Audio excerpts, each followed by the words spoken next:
ದೀಪಾವಳಿಯ ಪಟಾಕಿಯಿಂದಾಗಿ ಬೆಂಗಳೂರಿನಲ್ಲಿ 83 ಮಂದಿ ಆಸ್ಪತ್ರೆಗೆ ಹೋಗುವಂತಾಗಿದೆ. ಪಟಾಕಿಯು ಮಹಾನಗರಗಳ ವಾಯು ಕುಲಗೆಡಿಸಿರುವುದಾಗಿಯೂ ಅದರಲ್ಲೂ ದಿಲ್ಲಿಯ ವಾತಾವರಣವು ಪೂರ್ಣ ಕಲುಷಿತಗೊಂಡಿರುವುದಾಗಿ ತಿಳಿದುಬಂದಿದೆ. ದೀಪಾವಳಿಯ ಪಟಾಕಿ ಹಾವಳಿಯಿಂದ ಭಾರತದಲ್ಲಿ 10,000ಕ್ಕೂ ಹೆಚ್ಚು ಮಂದಿ ಗಾಯಗೊಂಡಿದ್ದು, ಅದರಲ್ಲಿ 100ರಷ್ಟು ಜನರು ತೀವ್ರವಾಗಿ ಗಾಯಗೊಂಡಿರುವರು ಎಂದು ತಿಳಿದುಬಂದಿದೆ.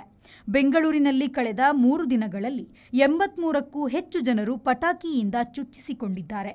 ಪಟಾಕಿ ಕಾರಣಕ್ಕೆ ಬೆಂಗಳೂರಿನ ಮಿಂಟೋ ಕಣ್ಣಿನ ಆಸ್ಪತ್ರೆಯಲ್ಲಿ ಕಣ್ಣಿಗೆ ಚಿಕಿತ್ಸೆಯನ್ನು ಪಡೆದಿದ್ದಾರೆ. ಅವರಲ್ಲಿ 3ವರಿಗೆ ಶಸ್ತ್ರಚಿಕಿತ್ಸೆಯ ಅಗತ್ಯತೆ ಬಿದ್ದಿದೆ. ದಿಲ್ಲಿಯ ಪೊಲೀಸರು ಮತ್ತು ಅಗ್ನಿಶಾಮಕ ದಳದವರಿಗೆ ಕಳೆದ 3 ದಿನಗಳಲ್ಲಿ 500ಕ್ಕೂ ಹೆಚ್ಚು ಪಟಾಕಿ ಚುರುಕು ಮುಟ್ಟಿಸಿದ್ದ ಕರೆಗಳು ಬಂದಿದೆ. ಅವೆಲ್ಲ ಮರಿಬೆಂಕಿ ಮತ್ತು ಕಿರುಗಾಯಗಳಾಗಿದೆ. 20ರಷ್ಟು ಜನರಿಗೆ ಆತಂಕಕಾರಿ ಗಾಯವಾಗಿರುವುದು ಗೊತ್ತಾಗಿದೆ.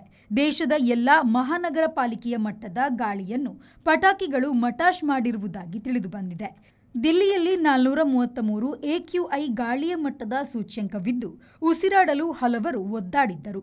ದಿಲ್ಲಿ ಪಾಲಿಕೆಯು ಆಂಟಿ ಸ್ಮಾಗ್ ಗನ್ಗಳ ಮೂಲಕ ವಾತಾವರಣಕ್ಕೆ ನೀರಿನ ಹನಿಯನ್ನ ಸಿಂಪಡಿಸಿ ಹೊಂಜು ಹತೋಟಿಗೆ ಪ್ರಯತ್ನ ನಡೆಸಿದೆ.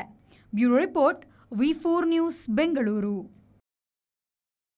Wisdom is giving a massive giveaway of free Chromebook laptops for all the students going for study abroad. At Wisdom, we are not just opening doors, we are giving you the key to your future.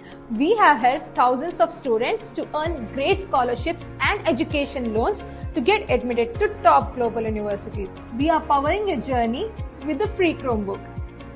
Join Wisdom today. Your future begins now.